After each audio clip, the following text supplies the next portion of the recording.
Bueno, buenas noches a todos. Ya el doctor Fabio ya me hizo favor de hacer una extensa presentación de mi persona. No quería empezar la ponencia sin decirles que ese artículo, el cual efectivamente fue galardonado en el año 2021, es producto de toda una línea de investigación.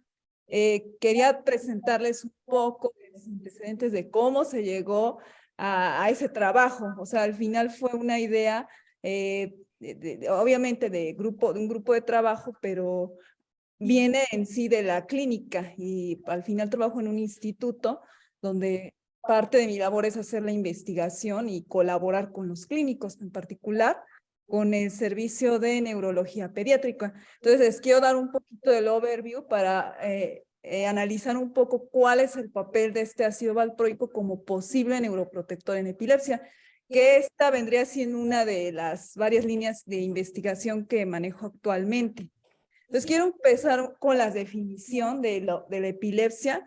Actualmente, bueno, se manejan dos definiciones que, digamos, son las oficiales. Una es la de la OMS, que es la que está presente en sus pantallas, que define a la epilepsia como una enfermedad cerebral transmitible, no transmitible, crónica, que se caracteriza ¿por qué? Por convulsiones recurrentes, son movimientos involuntarios, y generalmente o en muchas de las veces acompaña de pérdida de conciencia y pérdida de control de la función intestinal. Esta definición, como les dije, la encuentran en la página de la Organización Mundial de la Salud. Hay otra definición que, bueno, si hay aquí algún médico, neurólogo, médicos, que seguramente hay muchos, sabemos que a nivel clínico el órgano rector para estudiar la epilepsia es la Liga Internacional contra la Epilepsia, ILAE, por sus siglas en inglés, y es la que rige las definiciones y denominaciones.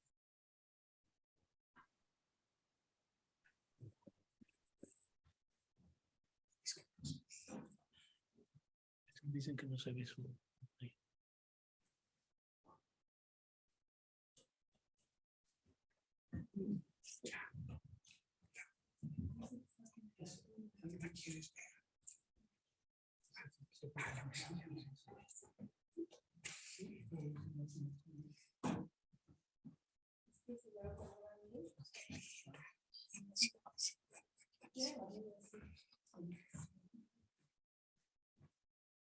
Ya, perdón, es que me decían que no se ve, ya se ve, supongo, ¿no? Si la dejo si la minimizo.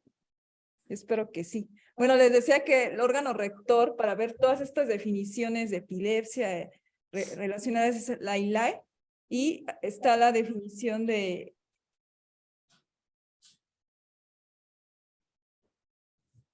¿Sí la ven? Es que desaparece. Ok, ya mejor la dejo así. Bueno, esta definición tiene que cumplir uno o dos o tres de los criterios que vienen a continuación. La primera es al menos la aparición de dos crisis no provocadas o reflejas con un periodo de separación de 24 horas. Ese es el primer criterio.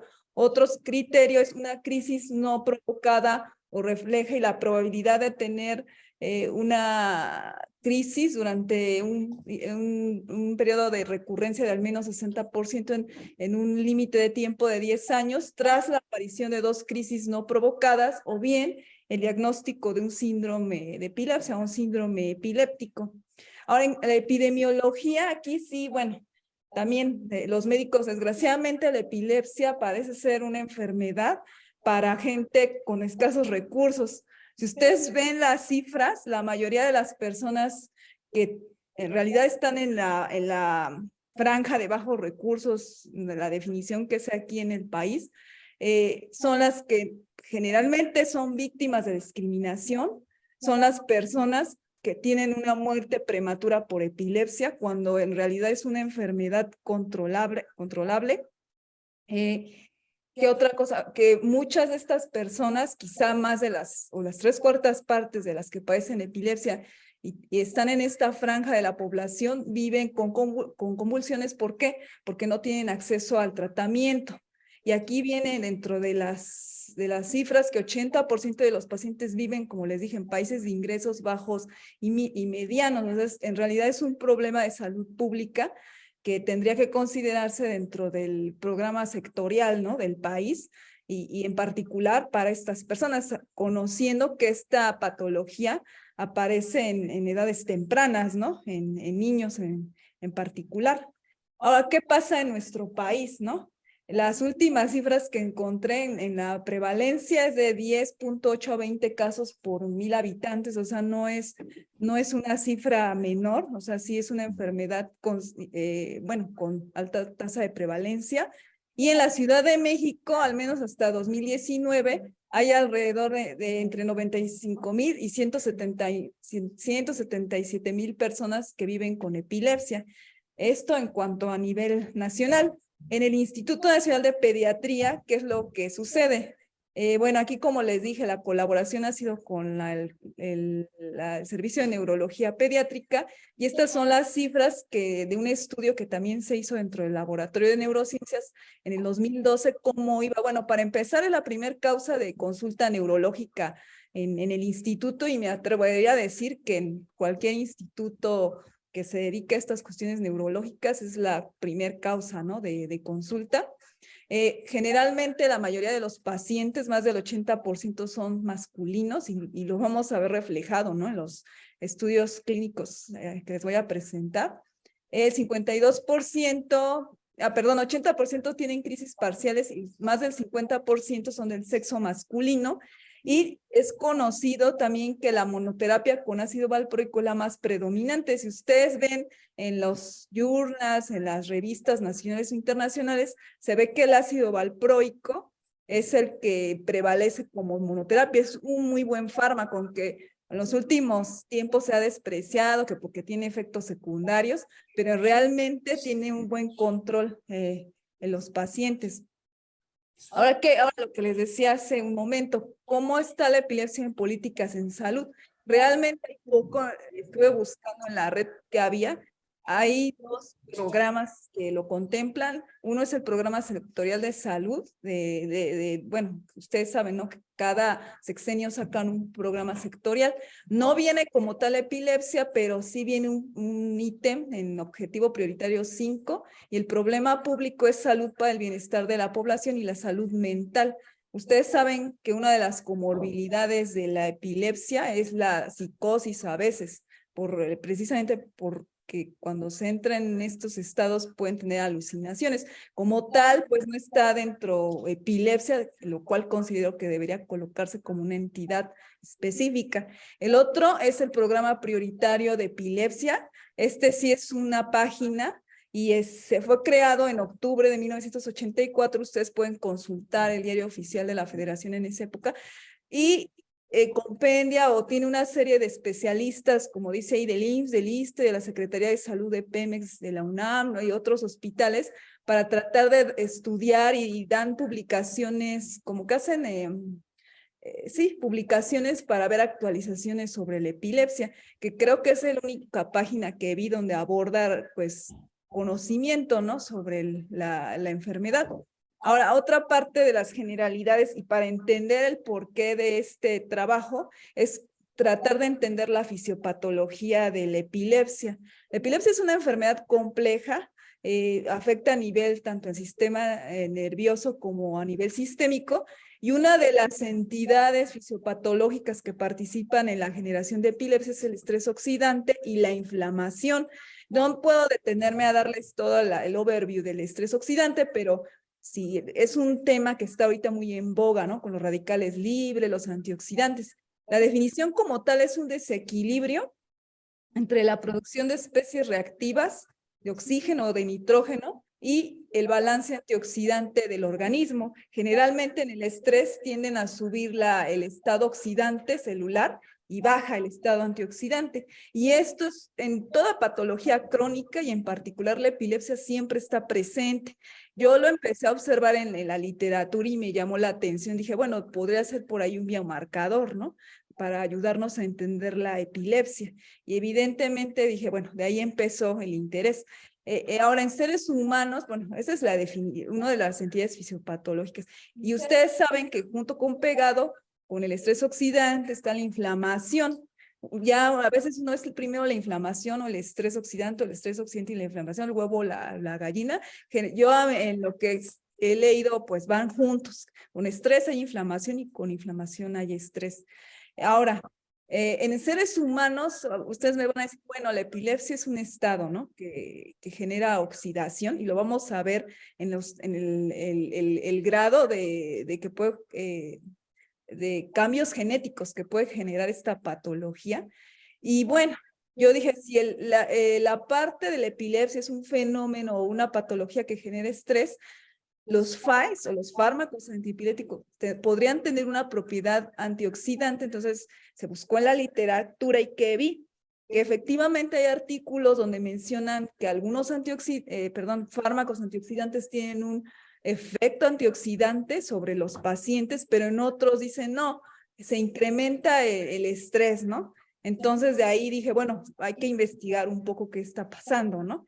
Y ahorita voy a ir más adelante a un trabajo. ¿Qué otros antecedentes tenemos de la epilepsia? Factores de riesgo. Aquí les enumero algunos, pero los principales que se marcan, y en el país, el primer lugar es el traumatismo craneoencefálico, una caída, y lo vimos en la clínica de la epilepsia e incluso en urgencias del instituto. Un niño se cae y a los pocos meses o semanas ya presenta convulsiones. Y el segundo, bueno, de prioridad que aparecen, por la que aparece la epilepsia, son las infecciones en el sistema nervioso, particularmente por neurocisticercosis. Y ustedes saben que aquí en el país nos gustan los tacos y las carnitas, y luego no nos fijamos cómo viene la carne, o tomamos agua contaminada, y además no, la mayoría de las personas no tienen ese régimen de desparasitación cada 6 meses, pues eso complica la situación.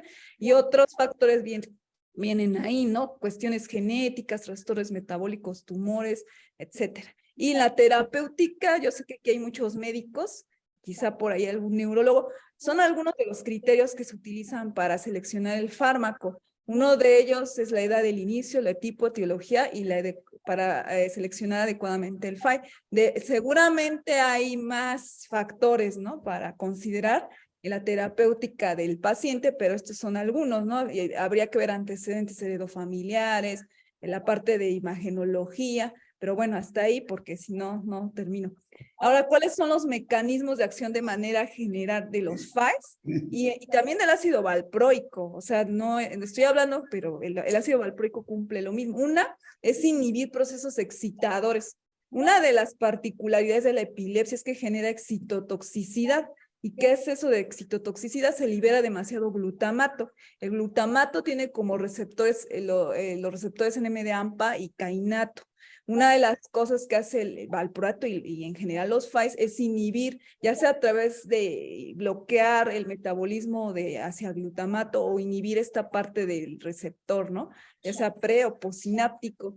La otra es potenciar procesos inhibidores, en particular en terminales GABAérgicas. GABA sabemos que es el neurotransmisor inhibidor por excelencia, y la otra manera es modular la excitabilidad celular. Ustedes saben que el funcionamiento neuronal se da por medio de iones, por impulsos eléctricos, pues modulan canales de sodio, potasio y calcio tipo T generalmente, y el valproato es uno de ellos, ¿no? Aquí simplemente les ilustro algunos de los blancos de acción del valproato. Ahí tiene muchos, pero son algunos. Uno es modular positivamente a la descarboxilasa para producir del ácido glutámico a GABA, o la transaminasa de GABA, ¿no? La otra es controlar canales de sodio, de cloruros de calcio, para precisamente controlar esta excitabilidad neuronal. Y ahora en estos, sin profundizar en cada uno, ejemplifica lo que les digo. Aquí hay una serie de fármacos antiepilépticos, en una parte está el ácido valproico, donde en algunos estudios se ve que aumenta el hecho de que los niños o los pacientes tomen el ácido valproico aumenta la actividad antioxidante y disminuye la parte de oxidación, ¿no? Algunos marcadores de oxidación. O bien en otros lados dice que el BPA incrementa de manera significativa el óxido nítrico, ¿no? Entonces, como les dije, ahí todavía no se llega a una conclusión. Derivado de esto salió un primer artículo, si se fijan, bueno, no sé si se alcance a ver, pero es del 2012. ¿Y qué es lo que, bueno, se hizo? El topiramato es un FAE. También se utiliza, no demasiado, pero se utiliza en la clínica de epilepsia y en el Instituto Nacional de Pediatría. ¿Qué se hizo? Se generó de manera in vitro especies reactivas de oxígeno. ¿Cuáles? La que viene aquí, radical anión superóxido, hidroxilio, ácido hipocloroso, peróxido de hidrógeno, oxígeno singulete y peroxinitrito. Se generaron así in vitro, hagan de cuenta, en un tubo de ensayo, y se mezcló topiramato, obviamente puro, sin el excipiente, para retar al fármaco, para ver si tenía un efecto antioxidante directo. ¿Qué se observó? Cuando se compara con sus compuestos de referencia, cada radical o especie reactiva tiene su atrapador, en este caso el ácido nidroguanyarético, dimetilteoría, etcétera. Pues evidentemente el compuesto de referencia atrapa su radical, pero el topiramato también mostró actividad antioxidante directa para todos estos, con excepción del peroxinitrito. ¿Eso qué nos indica? Que entonces no es nada más que me controle el cerebro y la parte de excitabilidad neuronal, sino que los FAES pudieran estar haciendo otra cosa más allá del efecto que los médicos neurólogos conocen, ¿no? Entonces de ahí salió otra idea que también es un estudio longitudinal donde se determinaron el efecto del ácido valproico en monoterapia en un estudio longitudinal que duró 1 año en pacientes pediátricos con epilepsia. Aquí lo voy a mencionar rápido. Como les dije, el objetivo fue evaluar estos efectos del ácido valproico que tuvieron en marcadores de antioxidantes, glutatión reductasa, glutatión peroxidasa, superóxido dismutasa y catalasa, y en marcadores oxidantes, malondialdehído, peróxido de hidrógeno, 8-hidroxi-2-desoxiguanosina y 3-nitroxidosina en esta cohorte de niños, ¿no? Desde los 6 y los 12 meses se determinó dentro de la parte longitudinal en 2 periodos de tiempo. Aquí los pacientes, digo, no voy a ahondar tampoco, pero fueron de la Sedena, particularmente del Hospital Central Militar, del Hospital Militar de Especialidades de la Mujer y Neonatología, y pues evidentemente se registró el proyecto aquí, y bueno, se tuvieron que cumplir criterios de inclusión, exclusión y eliminación para reclutar a los pacientes. Se determinaron los marcadores anteriormente mencionados a través de manera espectrofotométrica, y los marcadores oxidantes, para mencionar el hipoperoxidación, se determinó el malondialdehído, peróxido de hidrógeno, el 8-hidroxi-2-desoxiguanosina es un marcador de daño al DNA, 3-nitrotirosina es un marcador de daño a proteínas, y evidentemente se utilizaron análisis estadísticos para ver la normalidad, para ver comparación de medias, análisis de asociación y correlación, y ahí vienen las pruebas, ¿no? Bueno, ¿cuál es lo primero que se hizo? Bueno, hay que caracterizar clínicamente a los pacientes. El cuadrito rojo es nada más para señalar lo que es más importante. La mayoría de los pacientes, más del 70%, fueron del sexo masculino, y eso es un criterio que se cumple casi a nivel internacional, que los niños o los hombres son los que sufren, ¿no?, más epilepsia que las mujeres. En el caso de la historia familiar de epilepsia, la mayoría, 66%, no tuvieron una historia familiar de epilepsia. El tipo de epilepsia también fue generalizada en más de la mitad. La etiología fue idiopática también en más del 80%. Y la mayoría no tuvo hallazgos de imagen en los estudios, ¿no?, particular en las resonancias, más del 60%, pero todos tuvieron un control absoluto de crisis, prácticamente el 91%, ¿no?, por el ácido valproico. Por eso de ahí el interés, ¿no?, de estudiar este fármaco. Les presento esto porque estos mismos pacientes, o algunos de ellos, se utilizaron para el artículo que ganó el premio. O sea, no crean que les estoy haciendo perder su tiempo. También se determinaron las dosis ponderadas de ácido valproico para asegurar que los niños estaban en niveles terapéuticos, ¿no? Bueno, ¿qué se obtuvo en cuanto se determinaron, ¿no? Teníamos a los niños sanos, que son el grupo control. Ahora, niños epilépticos que antes de su tratamiento, ya no les dije cuántos recluté, pero fueron más de 20, por ahí debería ir la cifra.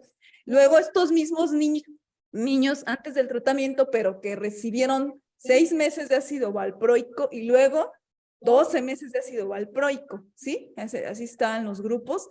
Se determinaron, ¿no? Las enzimas antioxidantes que les mencioné, GR, glutatión reductasa, glutatión peroxidasa, superóxido dismutasa catalasa, que son enzimas que forman parte del sistema endógeno de antioxidante de defensa celular. Todas tienen su función específica, pero en general es detoxificar especies reactivas de oxígeno. Y marcadores de estrés oxidante, ¿cuáles? Ya les dije, el marcador de oxidación de lípidos, malondialdehído, peróxido de hidrógeno, el marcador de daño a DNA, 8-HDG y 3-nitrotirosina como marcador de daño a proteínas. De manera general, ¿qué obtuvimos? Que todos los niños con epilepsia antes de recibir tratamiento tuvieron un decremento en la actividad de las enzimas antioxidantes, con excepción de la actividad de glutatión peroxidasa, que se vio incrementado, y un incremento en los marcadores de estrés oxidante que les mencioné anteriormente. Y ustedes hacia ojo de buen cubero pues pueden ver las cifras, ¿no? Y ya vemos que a los 6 y 12 meses de administración del fármaco, el fármaco abate, abate o revierte eso que se ve. Las enzimas antioxidantes incrementan y los marcadores de estrés oxidante disminuyen y de manera diferencial con el tiempo.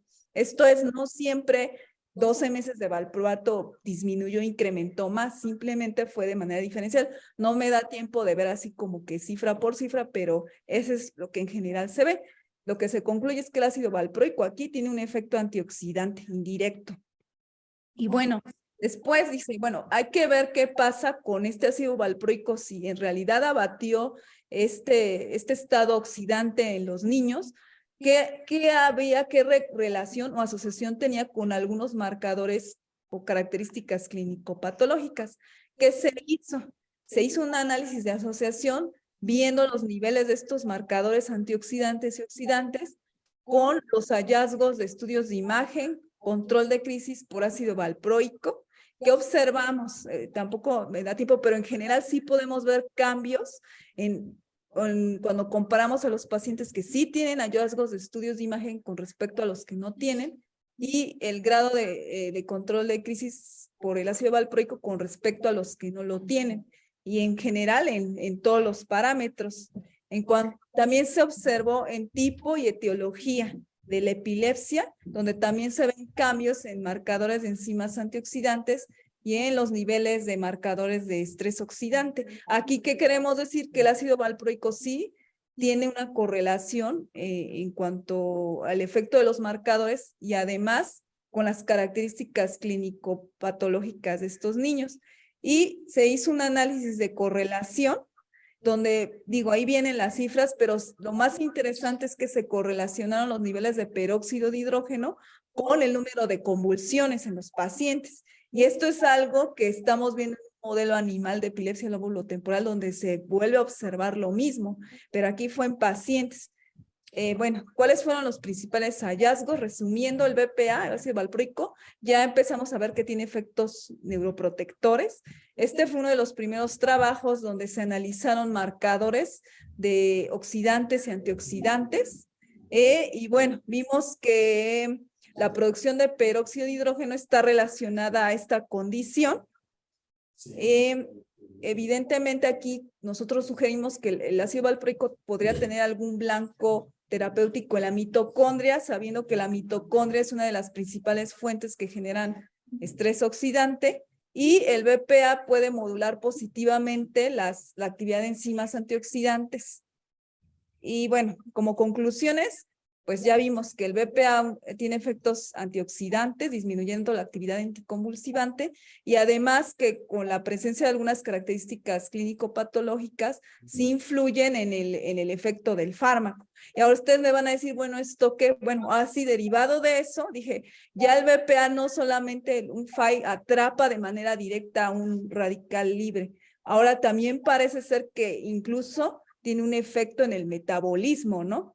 Bueno, y ya de ahí, ahora sí ya me salto al artículo, surgió esta idea de analizar el perfil de expresión génica diferencial inducido por ácido valproico en pacientes pediátricos con epilepsia, que fue con un grupo de colaboradores que ya se mencionó.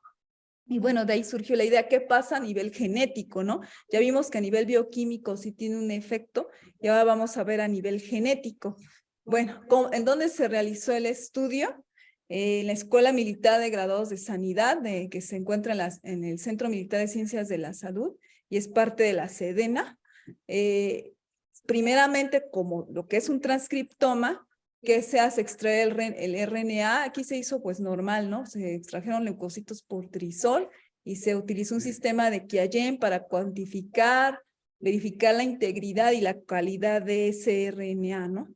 Y ahora, para hacer ese microarreglo se usaron pues algunas de las muestras de estos pacientes que les presenté anteriormente, que en el que se analizó su estado oxidante-antioxidante, fueron 5 muestras de niños sanos, ¿no? Y 8 muestras de niños con epilepsia utilizando una serie de microarreglos de Agilent Technologies, ¿no? Ahorita no me acuerdo si eran de 4,000 o 8,000, pero bueno, eran de varios miles de genes. ¿Y cuál es el fundamento del microarreglo? O sea, los microarreglos es hacer una transcripción, pero así enorme, ¿no? Para generar hipótesis y analizar qué genes pueden estar prendidos o sobreexpresados o apagados o subexpresados, que es básicamente lo que se quería ver, ¿no? Primero, pues este RNA que se extrajo en los niños se convierte por retrotranscripción a cDNA, se hace nuevamente una transcripción in vitro, pero se incorpora un marcador fluorescente que generalmente es cianina 3-citidiltrisfosfato, se fragmenta pues así, las uniones de estos primers con todo, y se hibrida en el microarreglo. Y que esto de la hibridación es, bueno, obviamente, pues que sí tenga la parte del sentido con el antisentido, como una transcripción o una PCR. Se hace un escáner y se hacen un estudios de imágenes para ver por medio de la intensidad y lo que les digo, el mapa de calor, ¿no? Que vamos a ver más adelante, para analizar la sobreexpresión y la subexpresión, ¿no? De los genes. Y esta es una imagen que es que se viene el fundamento de los microarreglos de Agilent, es lo que les decía, aquí están las muestras de RNA, aquí se muestra A, muestra B, el RNA mensajero, que es lo que se extrae, se hace una retrotranscripción y que se obtiene el cDNA, se vuelve a hacer una transcripción, pero en este caso se usan nucleótidos marcados por cianidin, como les dije, que pues al final generan una señal fluorescente, se hace pues como una PCR, y ya se obtiene nuevamente el transcripto de ese cDNA, cRNA, pero ahora sí, como ya va marcado, ya se puede hibridizar y fragmentar en el microarreglo para ver la expresión de los genes, ¿no? Para ver qué va a pasar en este caso de los pacientes, ¿no? De los controles versus niños epilépticos, ¿no? Y bueno, después de esto también, bueno, como todo ensayo de transcriptoma, pues nos interesa ver las vías ontológicas o que son predominantemente presentes de los genes, pues se hacen análisis de ontología genética para ver de esos genes a qué vías pertenecen, ¿no? Y qué vías son las que están siendo más expresadas o subexpresadas dentro del transcriptoma. Y aquí se eligió una fold change de 2 y una probabilidad menor a 0.05 para considerar que un gen estaba diferencialmente expresado, ¿no? O sea, todos los que estuvieran arriba de 2 en la expresión, pues se consideraban como una expresión significativa o subexpresión, ¿no? Significativa. Bueno, como les comenté, el microarreglo es un transcriptoma grandote, donde se transcriben y se ve la expresión de cientos de genes, y nosotros elegimos, si no fueron 8, pero uno elige, dependiendo de qué hipótesis uno quiera buscar, uno elige qué genes quiere validar. En la validación se hace la RT-PCR normal, la que todos conocemos, pero ya para esos genes específicos donde el microarreglo nos dije, pues se sobreexpresó, se subexpresó, para validar y evaluar efectivamente si ese gen está prendido o apagado en la muestra de interés, en este caso en los pacientes con epilepsia. E igualmente aquí se tuvo que hacer un análisis estadístico para ver pruebas de normalidad, comparación de medias y análisis post-hoc, ¿no? En este caso fue Bonferroni. ¿Cuáles fueron las características de los pacientes de este estudio? Pues como les dije, en el microarreglo se metieron pacientes sanos y pacientes con epilepsia, y la edad, pues sí varió un poquito. En los sanos fue de alrededor de 37 más menos 13 meses de edad, y en los de epilepsia de 58 más menos 55 meses, ¿no? O sea, sí hubo una dispersión. En cuanto a niños sanos, la mayoría fueron niños, el 60%, y en niños con epilepsia, pues también la mayoría fueron niños, ¿no? Los que se metieron en el microarreglo. Aquí en cuanto a los niños con epilepsia, alrededor del 38% sí tuvo historia familiar de epilepsia, el 38% tuvo una historia perinatal, ¿no? De algún tipo de, si no enfermedad, de algún tipo de cuestión, ¿no? En el nacimiento. El 25% cursó con otras enfermedades, además de la epilepsia, el 75%, pero no relacionadas a epilepsia, eso sí. 75% tuvo epilepsia generalizada con etiología idiopática, y 75% presentó hallazgos en estudios de imagen, y además el mismo porcentaje presentó un control absoluto de la epilepsia. Y en esta tablita, que es la que viene en el artículo, pues viene ahí caracterizados estos 8 pacientes que se metieron en el microarreglo.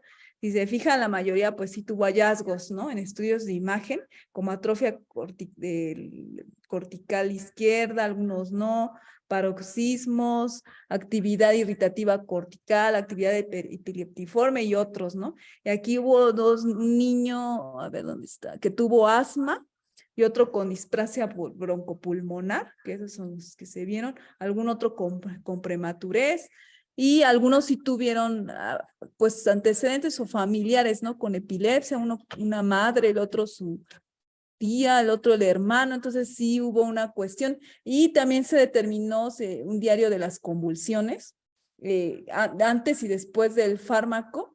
Si se fijan, antes del fármaco aparecían, ¿no? 18, 4, 1, y después prácticamente la mayoría estuvo en 0, mostrando que el fármaco tenía un buen control en estos niños con la monoterapia. Bueno, ya cuando se realizó el microarreglo se hizo un análisis funcional. Esto es, se analizaron qué genes se expresaban diferencialmente de acuerdo a los criterios, ¿no? Que se mencionaron anteriormente. De estos genes, 637 presentaron expresión diferencial significativa con diferentes procesos biológicos. O sea, quiere decir esta cifra, para que se acuerden, que estos fueron el número de genes que, digamos, que fueron los importantes, ¿no? Que se expresaron o sobreexpresaron o subexpresaron de alguna manera. ¿En qué vías estaban relacionados?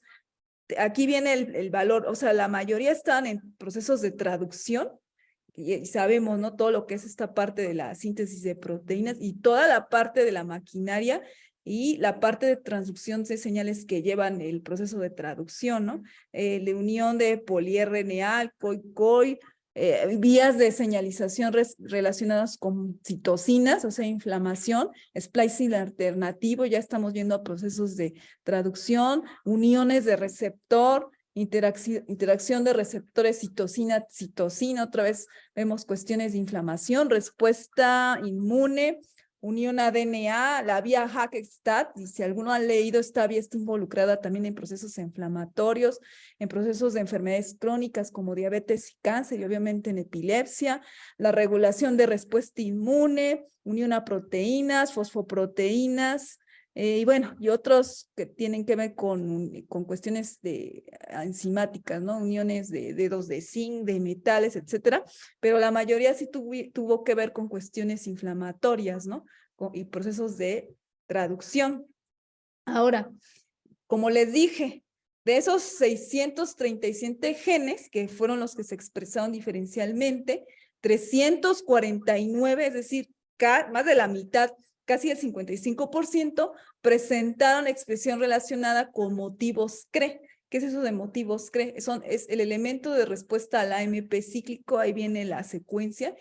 Y no sé, o sea, si han oído hablar de este factor de transcripción, pero está relacionado con el proceso de regulación del AMP cíclico. Y ustedes saben que el AMP cíclico es un segundo mensajero que participa en el control metabólico de cientos, me atrevo a decir, de cientos de vías y de procesos de transducción de señales llevados a cabo en el organismo. O sea, en realidad aquí parecería ser que ese CRE o ese AMP cíclico tiene un efecto muy importante sobre, más bien el valproato tiene un efecto muy importante sobre ese factor de transcripción y los genes relacionados a ese elemento de respuesta. Eso fue muy interesante observarlo, porque no fueron 10%, fue casi el 60%. Bueno, de esos 349 genes relacionados a motivos CRE, 106 fueron sobreregulados, alrededor del 30%, y 243 fueron subexpresados, alrededor del 70%. Aquí en esta tabla vienen los primeros como 10 genes que fueron sobreexpresados en estos pacientes pediátricos con epilepsia. ¿Cuáles fueron el RSH1? Si se fijan, bueno, si lo alcanzan a ver, creo que sí, son genes los que conocemos con el nombre de orphans. ¿Qué es eso de orphans?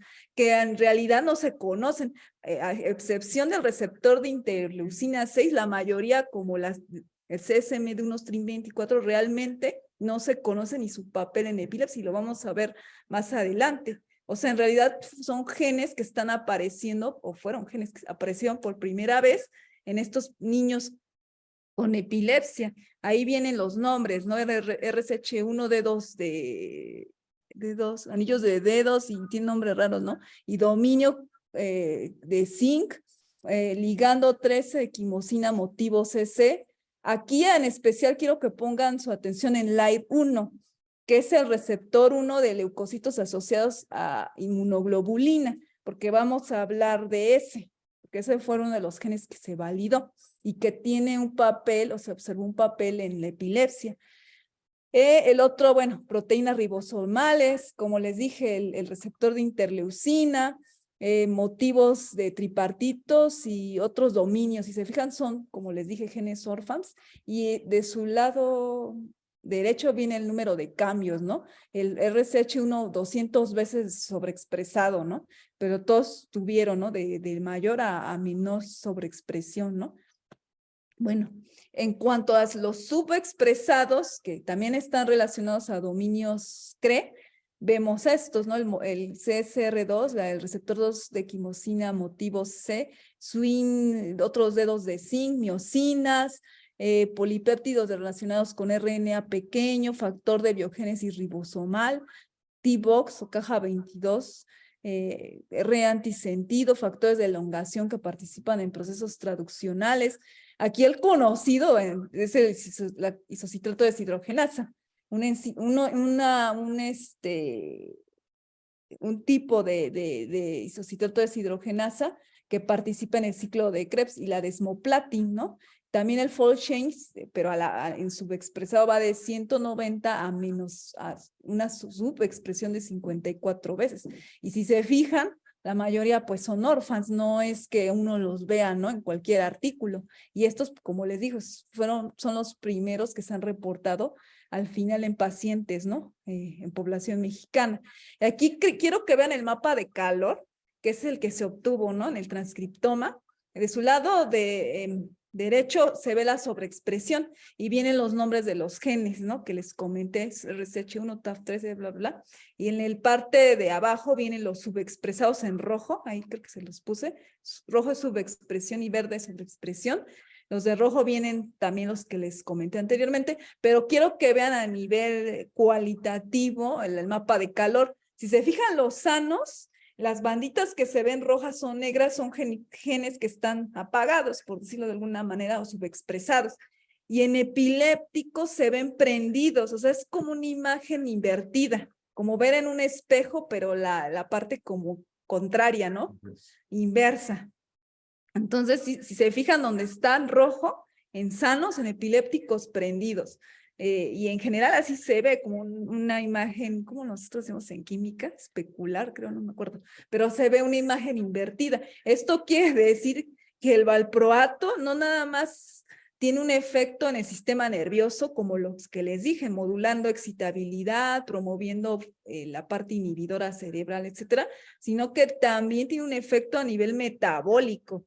Y bueno, ya no lo quise mencionar en los antecedentes, pero el valproato se propone como un agente anticancerígeno, porque regula, es una histona desacetilasa, es un inhibidor de las histonas desacetilasas, y sabemos que estas histonas pues, participan en procesos de eucromatina, heterocromatina, y al participar en esto de permitir o no la transcripción de genes, pues se hace un buen fármaco, pues como anticáncer, ¿no? O sea, y aquí estamos viendo, y en otro artículo que también leí, se ha visto que el valproato, esto hace unos años, que tenía un efecto sobre el metabolismo energético, en particular en síntesis y degradación de ácidos grasos. Y aquí estamos viendo que sí, parece ser, no parece, o sea, los estudios están demostrando, o al menos de mapa de calor, que el ácido valproico tiene un efecto metabólico, sobre todo porque, como les dije, el 55% de los genes que está subexpresando, se encuentran relacionados a motivos CRE, o sea, motivos relacionados con AMP cíclico. Bueno, ya después se eligieron genes para validar, como les dije, no podemos validar 349 genes, se seleccionaron 8, que fueron los que en la literatura se vio como que algo de relación con enfermedades neurológicas. ¿Y cuáles fueron? RCHY1, los nombres no los recuerdo, pero bueno, vienen en la tablita del artículo. CCL3, el AIR1 sí me acuerdo porque ese es el gen estrella, AIR1 y TRIM24, que fueron los sobreexpresados, si se acuerdan. Esos se validaron en su sobreexpresión. Nosotros fueron CCR2, MIO6, BMC1 y DS1 en su subexpresión. Y efectivamente, los resultados mostraron esto, que estos primeros 4 genes se sobreexpresaron y los 4 últimos se subexpresaron. O sea, sí se validó dentro de la PCR, y aquí se ven que es también una gráfica que viene en el artículo, que observamos que estos genes se sobreexpresaron.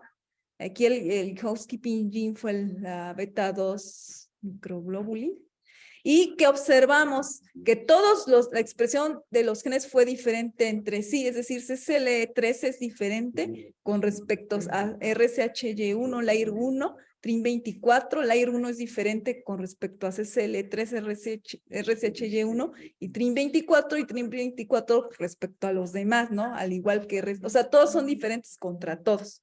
Y esto, pues sí, se ve una sobreexpresión. Lo mismo se observa, pero a la baja, ¿no? La subexpresión de estos genes, donde efectivamente también se valida lo que se ve en el microarreglo. Bueno, ahora aquí se ve muy bonito, ya vimos, bueno, sí los sobreexpresados que nos interesa, se sobreexpresaron, y los que fueron a la baja, se validó que efectivamente fueron a la baja. Bueno, de estos 106 genes CREB sobreexpresados, viene aquí una lista de genes que ustedes pueden ver aquí, que son como unos 10, 1, 2, 3, como 10 o 12, se sobreexpresaron, ¿no? Se ven en el microarreglo eso. Pero también se observó que cuando se les administró a los niños ácido valproico, se abatió esa sobreexpresión, y de manera proporcional con el tiempo, es decir, a medida que pasaba el tiempo de tratamiento, la sobreexpresión de los genes fue proporcional al tiempo, es decir, más tiempo de valproato, la sobreexpresión bajó, la sobreexpresión se subexpresó más con el tratamiento a lo largo del tiempo que a los 6 meses, donde la subexpresión fue menor. Ahorita lo vamos a ver en una gráfica, espero que me hayan entendido. Al final el BPA revierte, ¿no? Esa sobreexpresión, eso es lo que quise decir. Y bueno, en este diagrama de Pasteur, acuérdense que les dije que había 349 genes relacionados con motivos, con el elemento de respuesta AMP cíclico. De estos 600, ¿qué eran? 39. Bueno, de esa cantidad, 288 fueron genes no relacionados a CREB, que esos no nos interesaron, ¿no? Y de los que sí se regularon, que sí fueron los 349 relacionados a MP cíclico, 106 se sobreexpresaron y 243 se subexpresaron. Esto antes de los niños sin el tratamiento. Ya cuando recibieron sus 6 meses de valproato y sus 12 meses, si se fijan, y aquí ya no alcanzo a ver, pero se ve una expresión diferencial con el tiempo. O sea, no se ve, o sea, en algunas ocasiones, a los 12 meses, fue a la alta con respecto al control o a la baja con respecto al control. ¿Qué quiere decir al final? Que el ácido valproico modula a nivel genético de manera también diferencial, como lo hacía bioquímicamente con el sistema antioxidante. Es decir, a lo largo del tiempo, la respuesta al tratamiento a nivel del transcriptoma hace que cambie el tratamiento. Y aquí lo que se hizo es medir la expresión de 2 genes sobreexpresados y 2 de los subexpresados a lo largo del tiempo, se validó. Quiero que se fijen, TRIM24 y LAR1 en los pacientes antes de recibir el tratamiento están, como les dije, sobreexpresados, pero conforme se les dieron 6 y 12 meses de tratamiento, esa sobreexpresión bajó y de manera proporcional o directamente proporcional con el tiempo. O sea, más fármaco o más tiempo de fármaco, mejor dicho, bajó más la expresión de esos genes. Y aquí al revés, en los genes que fueron subexpresados, CCR2 y DSP, cuando se les dio 6 y 12 meses de monoterapia, estos se sobreexpresaron también de manera directamente proporcional con el tiempo de administración del fármaco. Y eso fue muy interesante. O sea, tiene ahí una propiedad protectiva, ¿no?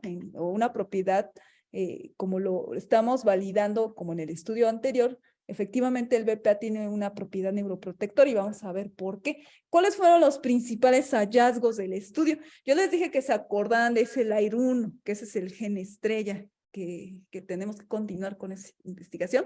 Bueno, el primer hallazgo es que se encontraron genes relacionados a este elemento de respuesta al MP cíclico como posibles mediadores de la condición genética de la epilepsia.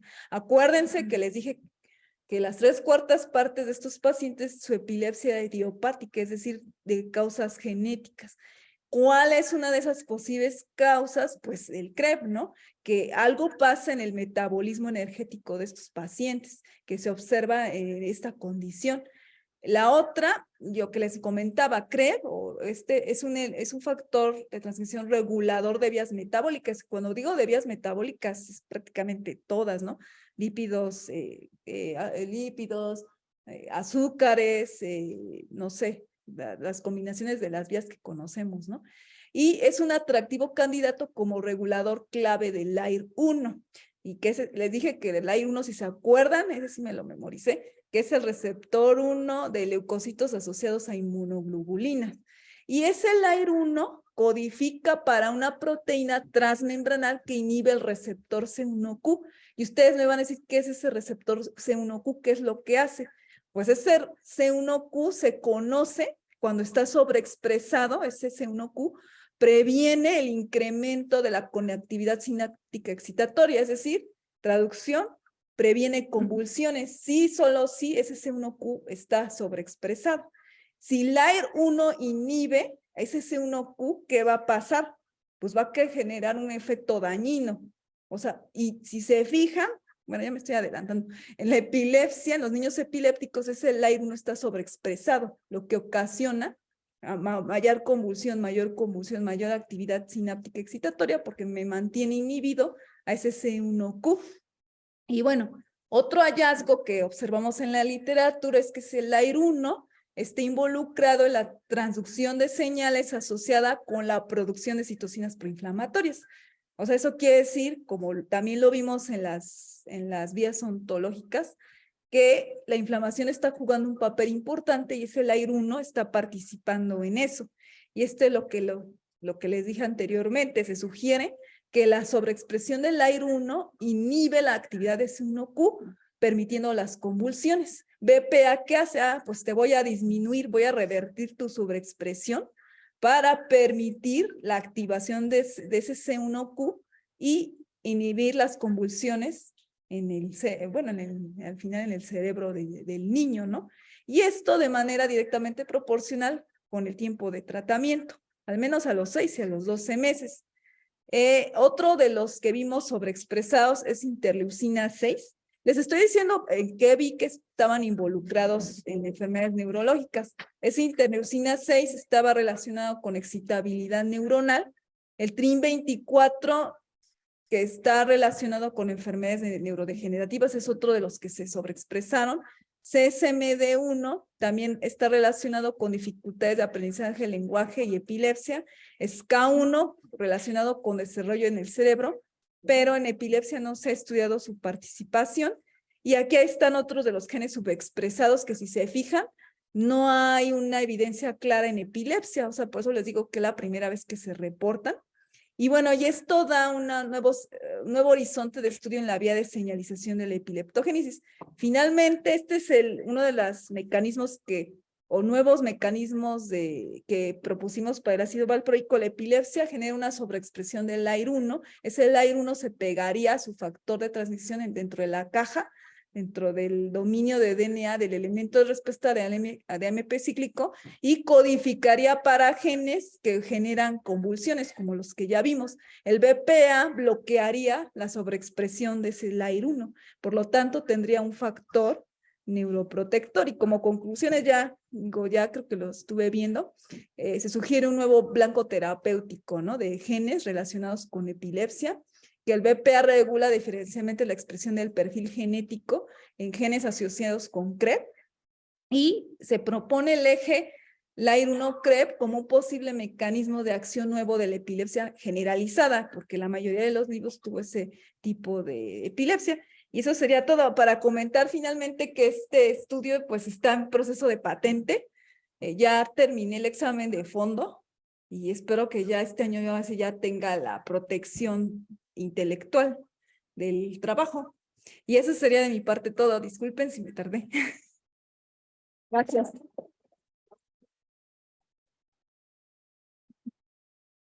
Pues muchas felicidades, doctora. Ha sido una plática muy interesante, muy clara, para los que no sabemos tanto detalle de la genómica, pero muy bien.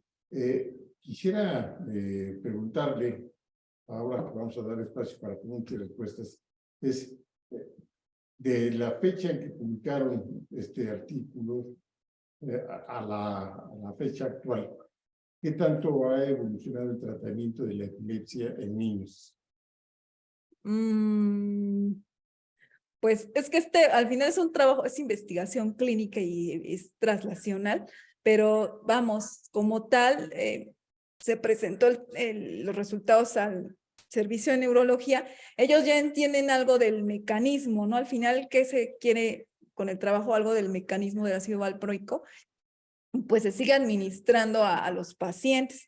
Lo que sí ha cambiado es la parte de hacia dónde brincamos, qué trabajo en la continuación de ya es evaluar el papel de la genética en la farmacoresistencia. Ustedes saben que alrededor del 30 al 50% de pacientes son farmacoresistentes en epilepsia. Ya estamos brincando a la parte de la secuenciación masiva para ver qué genes, o sea, bueno, sí, cuál es la parte, sí, de los genes relacionados, pero pues hacia alrededor ya estudiando todo la parte del exoma, que se están asociando, se buscan asociar a la epilepsia farmacoresistente. Más bien ha evolucionado la manera molecular yo veo a la epilepsia como una entidad molecular, y así quiero que la vean. Y la doctora, que en este caso la jefa de servicio, la doctora Matilde Ruiz, le interesa esa parte, ¿no?, de estudiar a nivel genético qué pasa con sus niños, bueno, con los niños que atienden, porque bueno, la parte, digamos, práctica es que en el instituto se atienden muchos niños con epilepsias catastróficas. Los que estoy reclutando ahorita, pues son niños con ese tipo de epilepsias, no tienen una vida como un niño normal, la mayoría son discapacitados, yo creo que de por vida. Entonces, se trasciende la parte del estudio, se va avanzando de, bueno, ya estudié esto, me interesa ver toda la parte genética. Esto nos indica que la epilepsia es una enfermedad genética, o sea, tiene alguna causa, y si no es la causa, el efecto también, ¿no? Ya lo vimos en FAI, tiene un efecto en la genética. Y lo que se avanza es la parte de, ¿cómo le decimos? Pues de la actualización en los conocimientos, ¿no? De la epilepsia y de los FAIs, del estado del arte, de la epilepsia. Pues le agradecemos mucho esta contribución. Está abierta a la audiencia, tanto aquí en el instituto como los que están en forma virtual. Pues si tienen alguna pregunta para la doctora Cárdenas.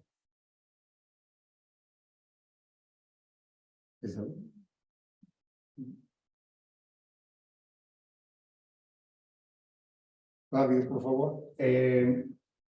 Mientras nuestros colegas que nos están siguiendo por la red pudieran formular algunas preguntas e inquietudes, yo quisiera resaltar cómo fue un acierto otorgar este premio al grupo de la doctora Noemí Cárdenas.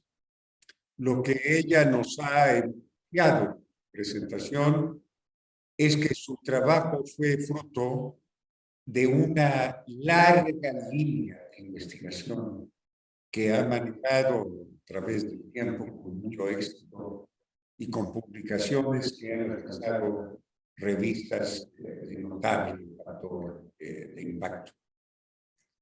Pero por otra parte, para quienes estamos comprometidos con esta visión de la prevención de los defectos al nacimiento, con la enorme iniciativa de Toño de Gislanes, ahora mantenida con la actividad de María Eugenia de Santiago, quisiera evocar, basándome en la presentación de la doctora Cárdenas, una acertada definición que buscó en su tiempo un directo amigo, colega y director médico del Instituto GEN, Eduardo Jurado, en el sentido de que los defectos del nacimiento no eran solo malformaciones congénitas visibles al nacimiento, sino que incluían defectos metabólicos tan importantes como esta interacción de genes que de manera brillante nos ha presentado esta noche la doctora Noemí Cárdenas.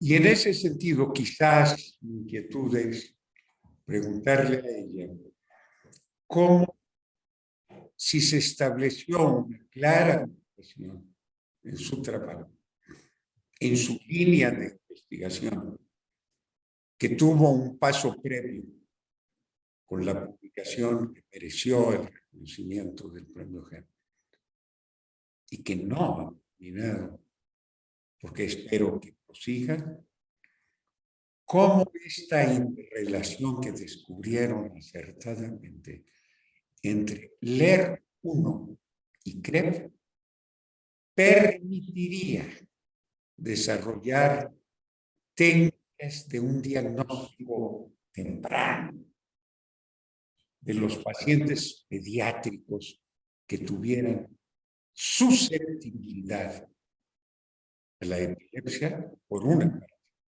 y por otra, quizás más ambicioso para la situación actual, desarrollar medidas terapéuticas de acuerdo con estos hallazgos de genómica funcional. Doctora, por favor.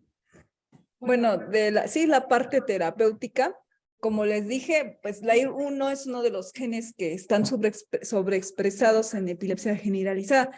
Lo más sencillo que vendría siendo lo que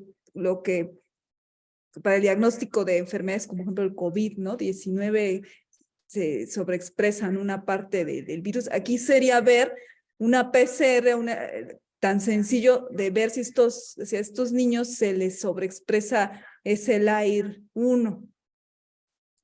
Se tendría que diseñar evidentemente el primer, bueno, ya vimos que es posible el diseño, y una PCR, no sé, cuesta como 200 pesos, no sé, pero es mucho más barato que hacer un transcriptoma. Podría ser esa una parte práctica, un niño con epilepsia, y si tienes una sobreexpresión del LAIR1, y lo vimos, ¿no? Que se sobreexpresa y está relacionado con CREP, podría yo inferir, pues, que es un método genético, ¿no? De diagnóstico para estos niños. Y la otra pregunta era, ¿qué? Del tratamiento, sí. Claro, Ajá, el tratamiento. Bueno, el tratamiento, en realidad, como vemos, la monoterapia de ácido valproico sí funciona, o sea, en el sentido como monoterapia, la mayoría de los niños responde bien. Sería continuar con el tratamiento. Evidentemente, yo no soy médico y no sé las dosis que se les dan de acuerdo a la edad del peso, pero sería continuar con ese tratamiento, con la salvedad, que ahora sí se conoce, no nada más lo que les digo, los mecanismos ancestrales de los FAE, sino que al tener este conocimiento sabemos por dónde, qué blanco le podría estar dando el ácido valproico. Ya si queremos algo más así como con más caro, pues hacer un kit especial, ¿no? Como estos kits que se usan que uno a veces manda a Estados Unidos sí, la verdad, como un chip o algo, para ver en un chip, pues diagnosticar a muchos niños, no de uno en uno, sino quizá a varios, ¿no? Así sí requiere un diseño, pues, tecnológico que es posible, pero sí es posible, pero habría que ver la parte que por eso lo busco patentar, ¿no? Pero que igual de ahí pueden salir recursos para esos diseños. Pues si no hay alguna pregunta adicional, sí. Hay en la red. ¿Quiénes tienen la palabra? ¿Quién quiere? Yo tengo varias preguntas, comentarios, si me permiten hacerlos. Primero, felicitar a la doctora, me parece que es un trabajo lo más interesante. Las preguntas serían las siguientes. ¿El aire está sobreexpresado en todos los pacientes epilépticos? ¿Cuál fue la pregunta? Que si el aire está sobreexpresado en todos los pacientes epilépticos.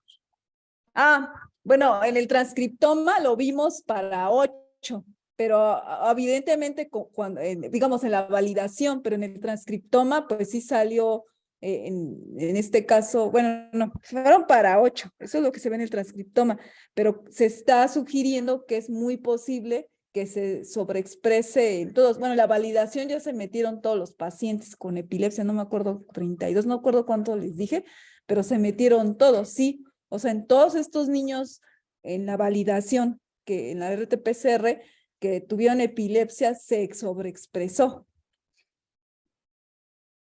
Independientemente de su respuesta o no al ácido valproico.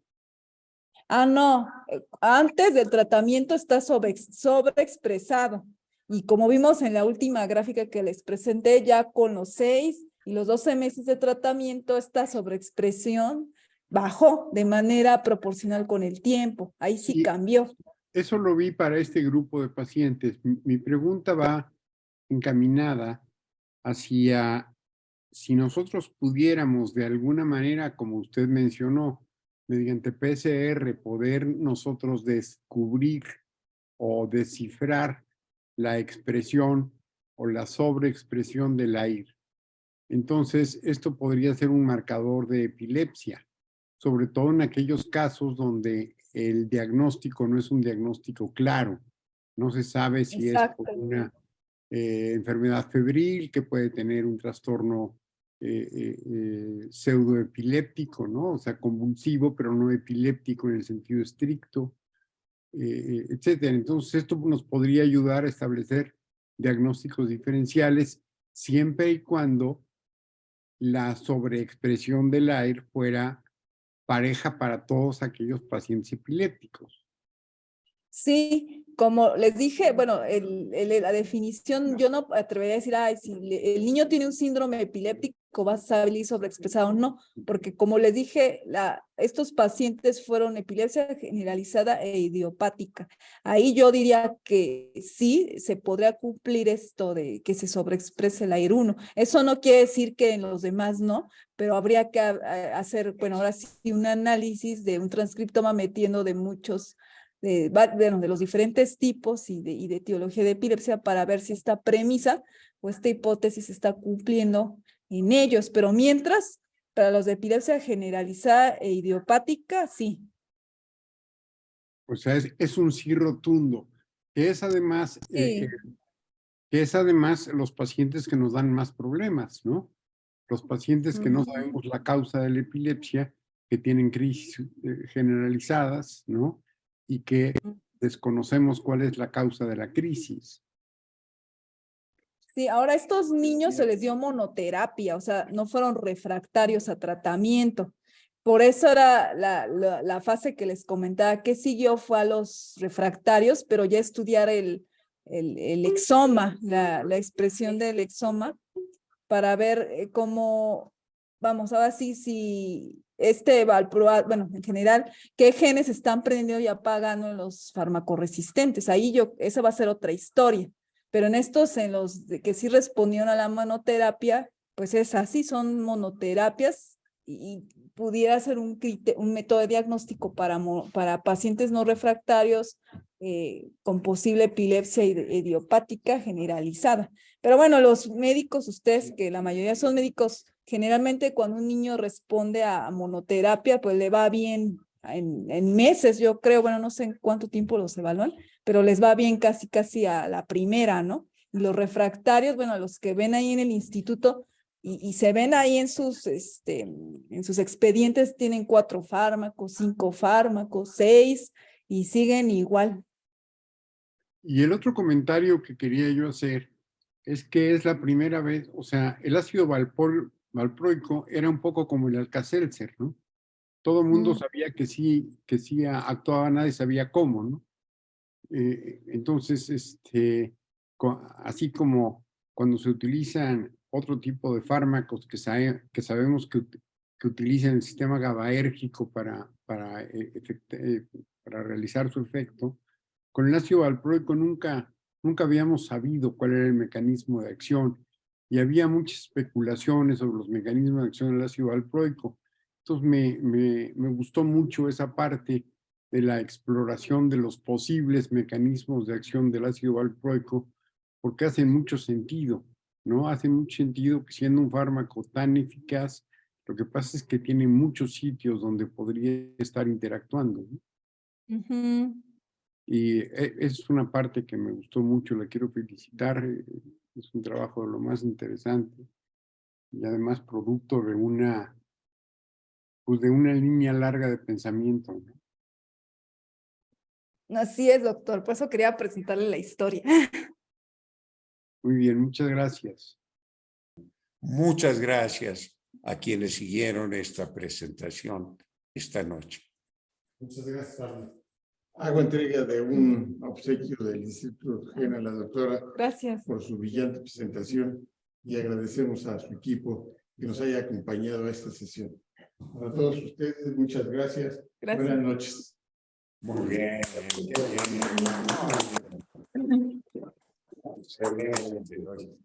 Muy bien.